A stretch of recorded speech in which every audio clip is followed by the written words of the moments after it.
নমস্কার, আমি ইন্দ্রাণী। শুরু করছি আজকে।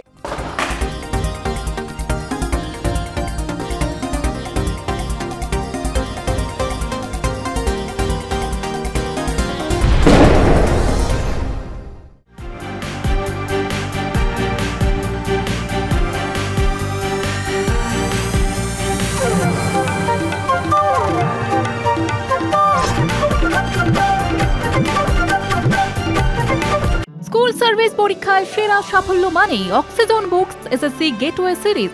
মোহাম্মদ বিন তুগলক একজন সরকারি কর্মচারীকে রাজকীয় দরবারে ফিরতে বলা সত্ত্বেও অস্বীকার করায় তাকে ভয়াবহ অত্যাচার করে গর্দান নেবার হুকুম দিয়েছেন। লক্ষ্য যখন স্কুল সার্ভিস, সঙ্গে আছে গেটওয়ে সিরিজ অক্সিজন বুকস, এবং তা সর্বসমক্ষে পালন করা হয়। ব্রহ্মসূত্রে, মূলত গৌতম ধর্মসূত্রে বলা হয়েছে যে বেদ শেখার উদ্দেশ্যে যে শূদ্র বেদ পাঠ শোনে তার কানে গলিত সীসা এবং লাক্ষা ঢেলে দেবার প্রায়শ্চিত্ত বা শাস্তি। যদি সে বেদ শেখে তবে তাকে মৃত্যুদণ্ড দেওয়া হবে। এগুলোকেই আমরা মধ্যযুগীয় বর্বরতা বলি। দিল্লি সুলতানের কিছু শাসক তাদের শাসনকে সুসংহত করার জন্য চরম বর্বরতা এবং গণমৃত্যুদণ্ডের পথ বেছে নিয়েছিলেন। গিয়াসউদ্দিন বলবান 1266 থেকে 86, আলাউদ্দিন খিলজি 1296 থেকে 1316 এবং মোহাম্মদ বিন তুগলক 1325 থেকে 51। এদের শাসনের সময় বন্দীদেরও ঠান্ডা মাথায় গণহত্যা করা হতো। সম্রাট অশোক বা পরবর্তীতে কালাপাহাড়ের বিভিন্ন অভিযানে হাজার হাজার মানুষের মৃত্যুদণ্ডের আদেশ দিয়েছেন তারা। মৃত্যুদণ্ডের চূড়ান্ত আদেশ বা তার নৈতিক দায়ভার ছিল নবাবের, সম্রাটের, রাজার। কিন্তু মানুষ সেই মধ্যযুগীয় শাসনকে অস্বীকার করেই প্রজাতান্ত্রিক রাষ্ট্র গড়ে তুলেছে, যেখানে এমনকি কেবলমাত্র সংখ্যাগরিষ্ঠদেরও ইচ্ছে খুশির মতো দেশ চলে না। দেশ চালানোর জন্য এক সংবিধান আছে, বিচার বিভাগ আছে, আইন কানুন আছে। চরমতম অপরাধের অভিযোগের পরেও তাকে তার আত্মপক্ষ সমর্থনের সুযোগ দেওয়া হয়। বিচারের পদ্ধতি চলে। কাসাবকে তো আমরা সবাই লাইভ ফুটেজে দেখেছি গুলি চালাতে, মানুষ খুন করতে, কিন্তু তাকে তো ধরেই ফাঁসিতে ঝোলানো হয়নি। নিয়ম মেনে বিচার হয়েছে, তার কথাও শোনা হয়েছে। হ্যাঁ, এটাই সভ্য সমাজের নিয়ম। সেটাই বিষয় আজকে। ধর্ষণের অভিযোগ এলেই বুম, এনকাউন্টার। ধর্ষণের মতো অপরাধের শাস্তি মৃত্যুদণ্ড। আক্রান্তের বা তার পরিবারের তরফে এমনই দাবি তোলা হয়ে থাকে। তা নিয়ে আইনি বিতর্ক আছে, বিতর্ক সমাজের পরিসরেও। কিন্তু অপরাধের শাস্তির প্রশ্নে সামান্যতম শিথিলতা বরদাস্ত নয়, এ বিষয়ে সবাই সহমত। কিন্তু অপরাধের বিচার বা শাস্তি বিধান যাই হোক না কেন, তা হবে আইনের চৌহদ্দিতে, বিচারালয়।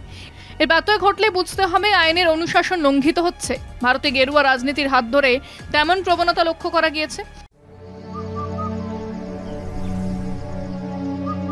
আপনার প্রিয় মাকাই বাড়ি এখন নতুন প্যাকে। কেন্দ্রের শাসক দলের নেতারা সস্তায় জনপ্রিয়তা আদায়, ধর্ষককে এনকাউন্টার করে মেরে ফেলার দাবিতে সরব হন। গণতান্ত্রিক সমাজে বিচার ব্যবস্থাকে লঘু করে দেওয়ার নেপথ্যে রাজনৈতিক কৌশল রয়েছে। শাসকের ইচ্ছা অনুসারে প্রশাসন যেমন অভিযুক্তের বাড়িঘর ভেঙে গুঁড়িয়ে দিতে বুলডোজার চালায়, যে যুক্তিতে সে একই যুক্তি কাজ করে ধর্ষণের অভিযোগ পেলে সংশ্লিষ্ট ব্যক্তিকে বিনা বিচারে হত্যা করার রাষ্ট্রীয় অধিকার প্রয়োগ। বিজেপি শাসিত রাজ্যে শাসক দলের অনুপ্রেরণায় এই এনকাউন্টার তত্ত্ব জনপ্রিয় হলেও গণতান্ত্রিক সমাজে তার পরিণতি ভয়ঙ্কর। বাংলাতেও পদ্ম শিবিরের নেতারা ধর্ষণের শাস্তি এনকাউন্টার চাইলে অবাক হওয়া যাবে না, কেননা ভুয়ো এনকাউন্টার এমনই এক দাওয়াই যাতে প্রকৃত অপরাধীকে আড়াল করে নিরীহ নাগরিককে হত্যা করে জনমানুষের কৃতিত্ব দাবি করার পথ সুগম হয়। এই কিছুদিন বা বলা যাক কিছু বছর ধরে শুনছি জমা খরচের গল্প, মানে ধরো আর মেরে দাও। রাজ্যের বিরোধী দলনেতা এ কথা সেদিনই বললেন, ধরা হয়েছে এবার এনকাউন্টার করা হোক। প্রাক্তন বিজেপি এমপি বললেন এনকাউন্টার চাই। বেশ, তো একটা আইন আনুন, সংসদে সেই আইন নিয়ে কথা হোক। বলা হোক যে দেশকে এক মধ্যযুগে নিয়ে গিয়ে রাজা নবাবদের মতো গর্দান নেবার ইচ্ছে জেগেছে আপনাদের মনে। সেসব না করে এখানে কথা বলছেন কেন? কেন আশারাম বাবু, ধর্ষণে কনভিক্টেড আসামি, শাস্তি পেয়ে জেলে? কই শোনা তো গেল না যে তাকে এনকাউন্টার করতে হবে। কেন? তিনি অটল বিহারী আডবাণী আর মোদিজির সঙ্গে নেচেছেন বলে, নাকি তিনি গুজরাটি বলে? আসলে বিজেপি এক মধ্যযুগীয় শাসন চায়।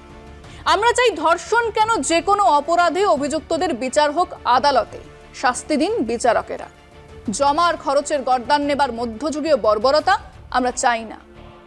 মানুষের সভ্য হবার প্রতিটা পদক্ষেপে আছে পুরনো জঞ্জাল সাফ করে, অন্যায়কে সরিয়ে দিয়ে, অনাচারকে সরিয়ে এক সুখী সমাজ তৈরি করা। আর তার জন্যই আমরা আমাদের নিয়মের আগড়ে বাঁধি।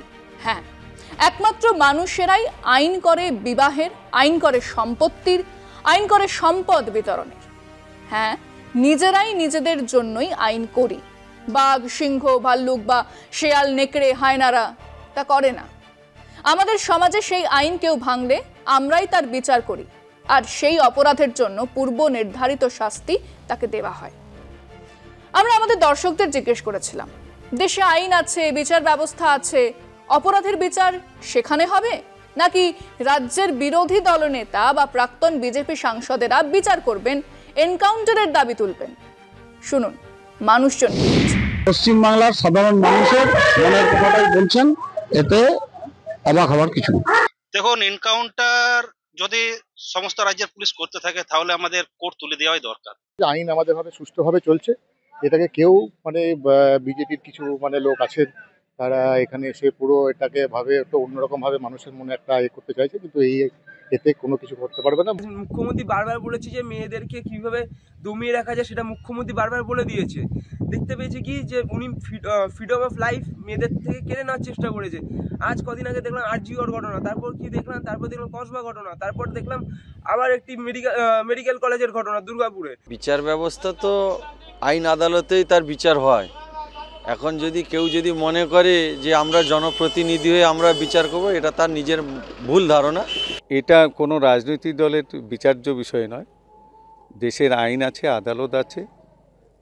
সারা ভারতবর্ষের প্রতিটি নাগরিককে আদালত এবং মহামান্য আদালতকে মান্যতা দেওয়া উচিত। যদি দুষ্কৃতীরা দুষ্কর্ম করে যায়, তাদেরকে যদি আমি শাড়ির আঁচলে লুকিয়ে রাখি, সেটাও একটা বড় দোষ। ওরা তো এসব বলবে, ওরা কি আমাদের আইন শৃঙ্খলা কিচ্ছু মানছে? সিবিআই যাকে তাকে যার তার ঘরে পাঠিয়ে দিচ্ছে। কি যে ব্যবসাদার তার কাছেও সিবিআই, যে মন্ত্রী তার বাড়িতেও সিবিআই, যে লোকের বাড়ি কাজ করে তার বাড়িও সিবিআই চলে যাচ্ছে। তাহলে এনকাউন্টার আগে কেন করলো না? যখন আপনার মণিপুর চলছিল, যখন নিরীহ মানুষদেরকে উলঙ্গ করে ঘোরাচ্ছে মহিলাদেরকে, তখন কেন তাদেরকে এই ব্যবস্থা নিচ্ছে না? এনকাউন্টারে তো কোনো শিক্ষিত মানুষ বিচার এটাকে সমর্থন করবেন বলে আমার মনে হয় না। এনকাউন্টার কথাটা তো শেষ কথা, তার প্রাণই চলে গেল, তো সেই প্রাণ নিয়ে নেওয়ার অধিকার তো আমাদের আইন ব্যবস্থা দেয়নি। দেশে আদালতের একটা নির্দিষ্ট রায় আছে, বা আদালতের প্রতি প্রত্যেক মানুষের বিশ্বাস ভরসা আছে, সেখানেই বিচার হওয়াটা বাঞ্ছনীয়। কোনো নেতা বা কোনো রাজনৈতিক দল এর নির্দিষ্ট বিচার ব্যবস্থার জন্য আইনতভাবে আইনকে তারা নিজেদের হাতে তুলে নিতে পারে না। আমার মনে হয় যে আমাদেরও উচিত আইনের উপর ভরসা রাখা, এবং যারা বলছেন তারা হয়তো নিজেদের মতামত প্রকাশ করছেন, কিন্তু আমাদের আগেও আইনের প্রতি যথেষ্ট ভরসা ছিল এবং আগামীতেও থাকবে। শুভেন্দু অধিকারী গত 1 বছর থেকে এমন ভাষা প্রয়োগ করছে, যে কোনো সময় কখনো বলছে রাষ্ট্রপতি শাসন হবে, কখনো বলছে এনকাউন্টার করে দেওয়া হবে। এই জিনিসগুলো যদি চলে ভারতবর্ষের কেন্দ্র সরকার যে সরকার চালাচ্ছে, আমার তো মনে হয় তাদের উপর সন্দেহ লাগছে, ওনারাই এনাকে সাপোর্ট দিয়ে দিচ্ছেন। ব্যক্তিগতভাবে কোনো চুনোপুটি নেতা সে যদি বলে দেয় এবং সেটাই যদি বিচার হয়, তাহলে তো বিচার ব্যবস্থা কাউকে রাখার তো দরকার নেই। না, আমরা চাই যে প্রধান কোর্ট আছে আর থানা আছে, সেখানে বিচার হবে। আমরা চাই কেন যে পার্টিগত লোকের কাছে বিচার হবে? আমরা চাই যে থানা আর কোর্টে বিচার হোক। এনকাউন্টার তো কোনো সলিউশন নয়, তাই না? আমাদের দেশে যথেষ্ট ভালো আইন ব্যবস্থা আছে, তো আমরা সেটার উপরই আগে যেমন ভরসা করে এসেছি, আইনের উপরেই আমরা যাব। না, বরাবরই আমরা আইনের প্রতি আস্থাশীল, এবং বিরোধী দলনেতা যে কথাগুলি বলে এটা বাংলার মানুষ কখনোই মেনে নেবে না। তাদেরকে অবশ্যই 2026-এ মানুষ যোগ্য জবাব দেবে। একজনও নিরপরাধী শাস্তি পেলে সেটাই কিন্তু দেশের জন্য ক্ষতিকারক। কাজেই কোনোভাবেই এনকাউন্টারের দাবি হোক আর ফাঁসির দাবি হোক, যেটাই হোক না কেন, আদালত যতক্ষণ না রায় দিচ্ছেন তার কারোর ক্ষেত্রে এটা করা উচিত নয়। আমার এক লেখক বন্ধুর মজার গল্প দিয়ে শেষ করি। এক দেশের কিছু মানুষ অনেক লড়াই করে দেশ স্বাধীন করেছেন, কিন্তু তারা চিন্তিত। তো আমার বন্ধু লেখক তাদের জিজ্ঞেস করেছেন যে ভাই সকল, তোমাদের দেশ স্বাধীন হয়েছে, তাও তোমরা চিন্তিত কেন? তাদের একজন জবাব দিলেন, বললেন, দেশ তো স্বাধীন হলো, কিন্তু আমাদের সংবিধান এখনো তৈরি হয়নি। আর সুবিচার কিভাবে হবে? আমাদের কোনো পেনাল কোড তৈরি হয়নি। আমার বন্ধু হেসে তাদের জানালেন, এটা কি কোনো সমস্যা নাকি? আমাদের দেশের সংবিধান আর পেনাল কোড দুটোই পড়ে আছে। এত খেটে খুঁটে তৈরি করা এসব কোনো কাজে লাগছে না। তোমরা মনে করলে নিয়ে যেতেই পারো। তারা আনন্দ সহকারে ওসব নিয়ে গেছে। আমরাও খুশি। সংবিধানের দরকার নেই, পেনাল কোডের দরকার নেই। অভিযোগ আসবে, মিডিয়া বলবে ওরা দোষী, ব্যাস মারো গুলি, খেল খতম। ও ধর্ষণ করেছে, গুলি মারো। ও চুরি করেছে, গুলি মারো। ও রাস্তা আটকে প্রতিবাদ করছে, গুলি করে মারো। ও ধর্মঘটের ডাক দিয়েছে, কামান দেখে দাও।